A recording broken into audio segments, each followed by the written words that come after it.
Eu sei que falta mais de 1 ano e meio para a Copa do Mundo começar, mas eu sou ansioso e por isso eu resolvi fazer um vídeo com os 26 jogadores, os 26 melhores que eu acredito que podem ser convocados para a Copa do Mundo de 2026 pela seleção brasileira. E aqui eu não vou falar só o momento, eu vou falar o que cada jogador pode vir a ser, ou seja, o que eu espero daqui 1 ano e meio que alguns jogadores jovens que estão começando a render agora já possam estar na seleção brasileira de 26. Então fica comigo até o final, não esqueça de se inscrever para você receber mais conteúdo sobre a seleção brasileira e deixar o seu like para esse vídeo chegar a mais pessoas que curtem esse tema. Então bora lá?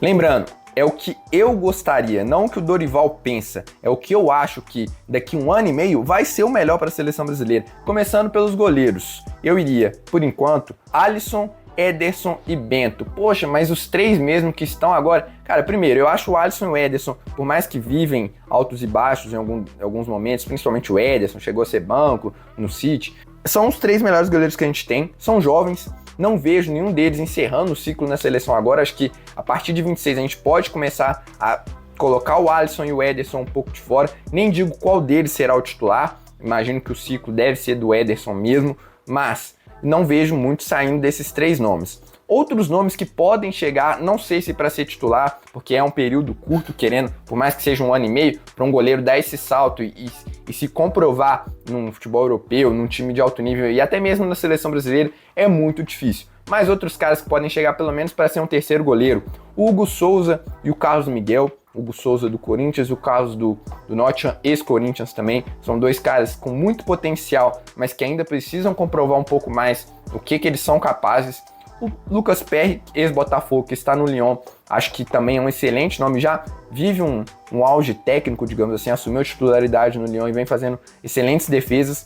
Não vejo muito saindo desses 6 nomes, mas eu iria de Alisson, Ederson e Bento. Na zaga, para mim, aqui foi o mais tranquilo de todas as posições, porque o nível que a gente tem de zagueiro é muito alto. E dentro disso, eu iria com Militão, Bremer, Gabriel Magalhães e Murilo. Lembrando aqui que a gente tem o Marquinhos, que pode muito bem entrar nessa lista no lugar de qualquer um deles. Acho que, só que pelo que o projeto do Murilo e pelo que o Militão, Gabriel Magalhães e Bremer tem jogado, eu iria com os 4, 2 zagueiros canhotos, 2 zagueiros destros, tranquilo. Mas se por acaso o Marquinhos voltar a apresentar um nível que já teve um dia, sem problemas, o Murilo ainda é jovem, vai disputar muitas Copas do Mundo, o Militão tem passado com problemas físicos, então a gente não sabe como ele chega para 2026, dificilmente entrará alguém de fora, talvez o Beraldo corra por fora nessa disputa, mas acho que dentro do que a gente tem, o Bremer voltando bem da lesão de LCA que ele teve, o Militão, não lembro se foi LCA também, mas foi uma lesão grave, também voltando bem, para mim são esses 4 e eu acho que eles vão conseguir voltar em alto nível. O Militão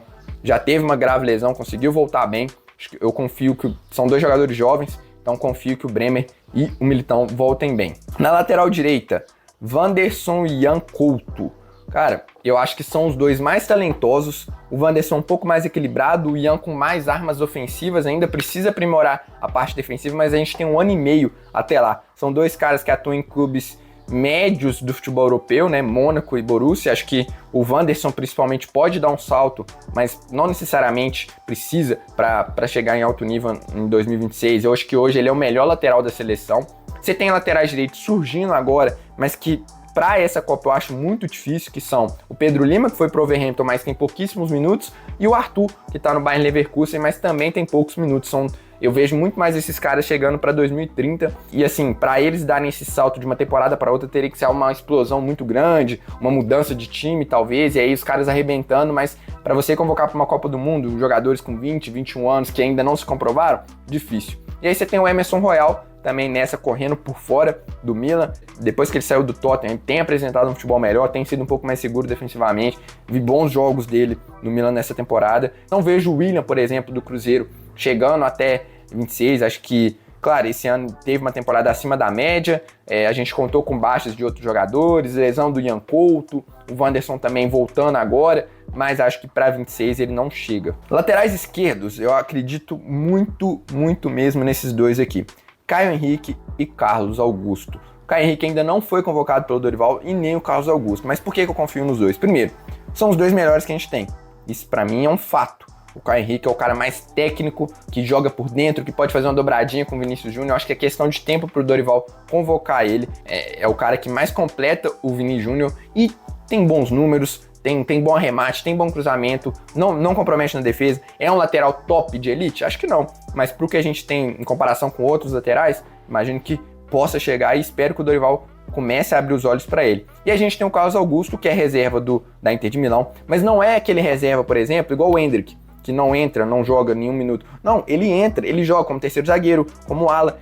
Na maioria dos jogos ele é utilizado. E outra coisa, ele é reserva do melhor lateral esquerdo do mundo. Não que o Endrick não seja dos melhores atacantes do mundo, ele é também. Inclusive ele vai estar nessa lista, dando um spoilerzinho aqui, eu vou explicar por quê. Mas o Carlos Augusto ele é muito utilizado, ele é mais consistente defensivamente, ele tem mais qualidade técnica do que outros aqui que eu vou citar, por exemplo, Alex Telles. Não sei se mais qualidade técnica do que o Alex Telles, mas acho que ele é mais equilibrado do que o Telles, né? Tem o Arana, que não vive uma boa fase no Atlético e na seleção não conseguiu se comprovar até hoje, mas acho que, querendo ou não, é um nome que vai chegar forte para 26, o Dorival gosta dele e ele conseguindo voltar o nível no Atlético pode entrar nessa lista. E o Abner também, que ainda não é titular absoluto no Lyon, mas fez boas partidas na seleção. Acho difícil fugir desses cinco nomes aqui. A gente tem, por exemplo, alguns caras mais experientes, como Alexandro do Flamengo, alguns mais jovens, como Pedrinho do Shakhtar, ou até mesmo Douglas Santos do Zenit, mas acho difícil que o Dorival abra esse leque tanto assim. Tem o Renan Lodge, mas está na Arábia, não sei até que ponto que o Dorival vai priorizar isso ou não. Mas enfim, meus nomes seriam Caio Henrique e Carlos Augusto. Meio-campistas, daqui pra frente, cara, foi difícil fazer essa lista, porque tem muita opção. Você vai discordar provavelmente de alguma, mas é difícil a gente também projetar como que esses caras vão chegar. Eu tentei equilibrar a posição com característica, com tudo que uma seleção precisa para entrar em campo. E diante disso eu cheguei nos seguintes nomes: André, Gabriel Sara, Bruno Guimarães, Ederson, Andrei, Neymar e Lucas Paquetá. Pensei 1000 vezes se eu colocava o Gabriel Sara ou não, porque eu tô deixando alguns nomes de fora e eu vou citar eles aqui, mas eu acho que a gente ir pra uma Copa apenas com 3 jogadores de mais marcação, que seriam o André, Bruno Guimarães e Ederson, é muito pouco. Então você precisa de mais um volante de pegada, porque tem rodízio, tem cartão amarelo pro André ou Bruno Guimarães, ficar suspenso é muito fácil. Por mais que o Paquetá possa atuar como segundo volante, acho que é importante você ter um cara desse no banco. Pensei até no João Gomes, eu sei que muitos não gostam, mas o João Gomes pra mim, talvez seja um dos melhores marcadores que a gente tem, marcadores, só que o problema dele é esse. Pra mim seria pra deixar ele no banco o tempo inteiro e só entrar quando o Brasil estivesse ganhando por 1-0 e precisasse travar o meio de campo adversário, porque ele realmente sem a bola é muito bom, mas como ele não entrega com ela, deixei de fora nessa lista. Você tem um complemento de características, né? O André é um passe mais curto, o Bruno um volante que vira mais o jogo, o Ederson que talvez hoje seja o melhor volante de nossa atividade, o André que tá voando no Strasbourg, eu vejo facilmente ele chegando no Chelsea, mantendo o nível de titular. Acho que, claro, vai depender dele dar um salto muito alto e aí a gente tem outras opções caso ele não dê, mas acredito muito no potencial do André. O Paquetá também depende da questão das apostas, se ele vai retomar o nível ou não. E o Neymar dispensa comentários, eu acho que, sim, muita gente não acredita que ele vai voltar, mas, cara, eu não consigo não projetar uma seleção de 26 sem o Neymar, porque ele é muito diferente, ele tem que ser a referência técnica desse time. E aí alguns nomes aqui que passaram pela minha cabeça, mas eu acabei deixando de fora por vários motivos. Por exemplo, o Casemiro, ele não tá dando sinais de que ele vai retomar o nível. Hoje, infelizmente, ele é reserva no Manchester United, não parece ter a confiança do Rubem Amorim, então não consegui colocar ele nessa lista, não consigo ver ele retomando o nível. Gerson poderia entrar facilmente aqui no lugar do Andrei, mas acho que o Andrei tem um teto maior e tá jogando muito no futebol francês, acho que ele mantendo o nível na Inglaterra ou algum outro time, ele tem mais futebol do que o Gerson que viveu talvez o melhor ano dele em 2024, mas achei ele um pouco abaixo tecnicamente dos outros que eu citei aqui.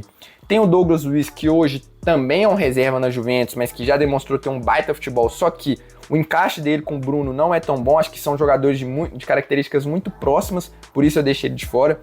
E um cara talvez mais parecido com o Ederson, por exemplo, seria o Joelinton, que tem uma boa chegada na frente, mas também acho que é um pouco abaixo tecnicamente, não me convenceu. Entre os meias, a gente tem o Andreas, que pode surgir, por exemplo, no lugar do Paquetá, Matheus Pereira, que fez um 2024 muito bom, oscilou assim como o restante do Cruzeiro, mas é um jogadoraço.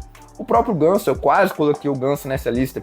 Eu já fiz um vídeo sobre o Ganso, vou deixar aqui no card, falando sobre o quão bom seria ter o Ganso em uma Copa do Mundo, mas por essa questão de característica, e vocês vão ver o meu ataque também, não dá pra cortar ninguém do ataque. Eu não coloquei o Ganso, mas eu gostaria muito de contar com... Se tivesse uma vaguinha a mais, eu acho que seria do Ganso. Não acho que ele vai ser convocado, não, acho que é uma ilusão totalmente nossa de torcedor, de querer ver o lúdico, de querer ver o diferente numa seleção brasileira, mas acho muito difícil. O próprio Talisca também é um cara diferente, mas acho que não vai ter fôlego para chegar em 26. E os meus 8 atacantes aqui, não tive muitas dúvidas, só em um nome eu vou explicar para vocês, mas vamos lá.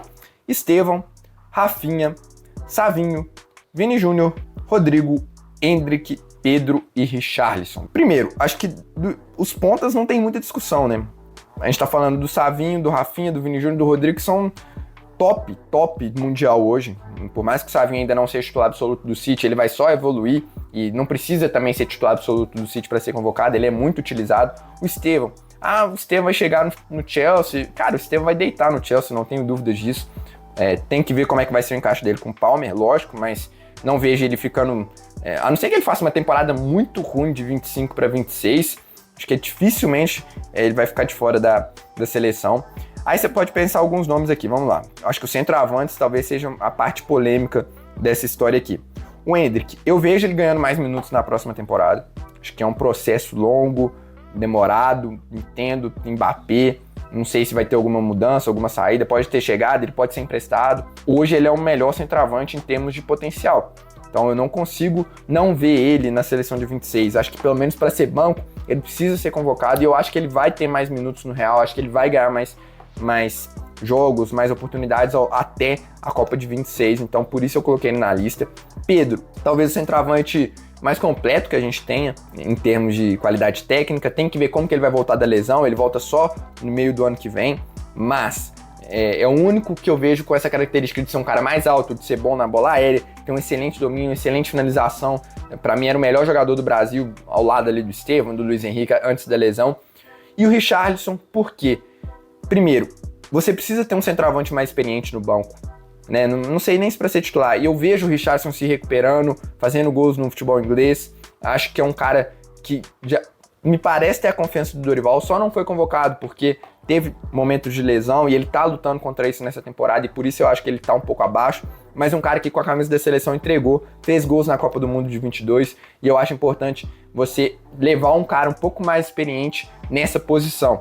Por exemplo, eu pensei muito no Vitor Roque, acho que o Vitor Roque tá numa ascensão, mas se for para colocar o Vitor Roque, eu colocaria ele no lugar do Endrick, porque ele já tá, talvez, evoluindo mais do que o Endrick, dependendo do que vai ser no final dessa temporada, ele pode chegar na próxima voando, metendo gol pra caramba, e aí, entre tirar o Richarlison e tirar o Endrick, talvez seria mais fácil tirar o Endrick, porque são jogadores de característica mais próxima, nenhum dos dois é muito alto, ambos são fortes, ambos são rápidos, ambos têm boa finalização, são características mais próximas que o Richarlison já é um pouco mais diferente. Agora, você tem outros jogadores também com características diferentes que poderiam entrar facilmente no lugar de qualquer um desses três centroavantes, a depender do momento técnico de cada um deles. Por exemplo, João Pedro, do Brighton, que a galera tem uma galera aqui no canal que é muito fã dele, eu também gosto demais, mas acho que ele ele vem atuando um pouco atrás, né? Ele é um segundo atacante. E para essa função a gente já tem outros caras, mesmo caso do Matheus Cunha, por exemplo, que faz gol pra caramba no Wolverhampton, e dá até dó, assim, entre aspas, de deixar os dois de fora, mas a concorrência é muito pesada, e aí você tem outros centroavantes também com um pouco mais de característica próxima do Pedro e do Richarlison, que vai depender, mais uma vez, do momento. O Igor Thiago, mas acho que dificilmente ele vai dar esse salto até 26, o Rodrigo Muniz também, o Igor Jesus, né, é o que vem jogando, mas... não sei, eu vejo ele abaixo do Pedro, do Richarlison, até mesmo tecnicamente do Vitor Roque, acho que do Endrick, não sei se ele vai ter fôlego para chegar em 26. O Evanilson, que já chegou a ser convocado. O Gabriel Jesus, que tá numa baixa já faz um tempo, mas não é um nome que dá pra gente descartar. E nas pontas, acho que o Luiz Henrique é o grande nome que vocês podem falar, mas, cara, sinceramente, eu não consigo tirar nenhum desses aqui. Vai depender muito de como o Estevão vai chegar para 26, mas... obviamente, se o Luiz Henrique chegar melhor, tudo bem, ok. E outros nomes que correm por fora aí, acho que vai aí só mesmo em caso de uma mudança de panorama muito grande, que são, por exemplo, o Malcom, o Igor Paixão, o Gabriel Martinelli, mas esses eu não vejo chegando na Copa de 26, justamente porque a concorrência é muito forte. Mas quero saber a opinião de vocês. Gostaram da lista? Quais nomes vocês mudariam? Lembrando, minha opinião, você pode discordar, não tem problema, não sou o dono da razão, só quis fazer uma projeção e aí daqui 1 ano e meio a gente volta, quando sair a convocação da Copa para a Copa do Mundo, a gente volta aqui no canal e eu vou fazer um react desse vídeo para ver se eu projetei bem, mal, quantos nomes dessa lista aqui estiveram na Copa de 26. Então, fico por aqui, um abraço e até a próxima.